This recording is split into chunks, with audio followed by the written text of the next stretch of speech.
तपाईँ हामी अहिले जे छौँ त्यो हाम्रो विगतको नेटवर्क, विगतमा भएको सर्कल, विगतमा गरिएका साथीभाइको सङ्गतले यहाँ छौँ र अहिले यो अवस्थामा छौँ भने अबको 5 वर्ष या 10 वर्षपछि हामी कस्तो हुने भन्ने कुरा चाहिँ, हामी कहाँ पुग्ने भन्ने कुरा चाहिँ अब अहिले हामीले गरिरहेको चाहिँ सङ्गत, यो नेटवर्किङ, यो सर्कल होइन मा भर पर्छ।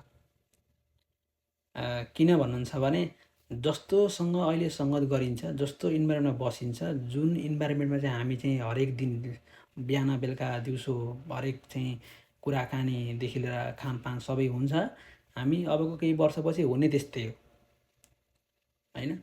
तपाईँहरू चाहिँ सधैँ डिप्रेस्ड होइन, टेन्सन छ, यो भएन ऊ भएन भन्नुहुन्छ। र तपाईँ इमेजिन गर्नुहोस्, तपाईँलाई भनेको जस्तो भएन या तपाईँले भनेको जस्तो भएको छैन भने तपाईँले त्यो भनेको जस्तो भएन र हुनका लागि चाहिँ के गर्नुभयो त?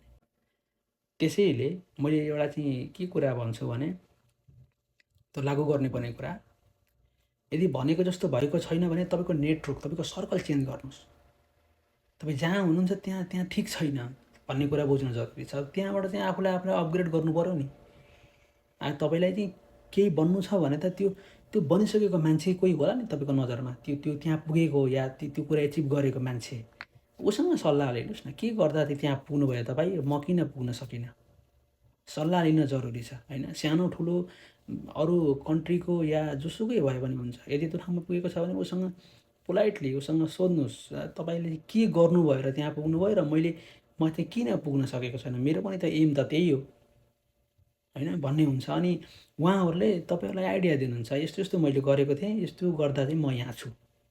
सो तपाईँले पनि त्यही फलो गर्नुहोस्, त्यो रुट फलो गर्नुहोस् कि तपाईँहरू अहिले चाहिँ अब हाम्रो जस्तो एजमा आएर मान्छेलाई सबैभन्दा धेरै चाहिँ अब अहिलेसम्म केही गर्न सकिएन भन्ने कुरा चाहिँ मनमा आउनसक्छ, त्यस्तो कुराहरू दिमागमा आउनसक्छ।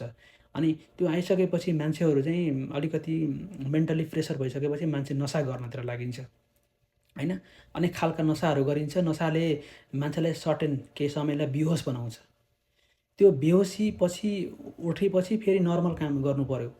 अनि हरेक दिन त्यो सर्कल चल्दै गर्दा झन् त्यो कुरा सोच्दा झन् मान्छे डिप्रेस हुन्छ।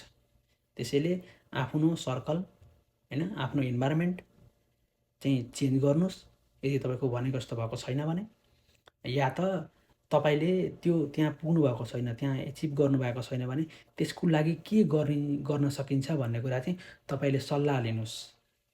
त्यो सक्सेसफुल मान्छेहरूसँग सल्लाह लिनुहोस्। कही ठाउँमा चाहिँ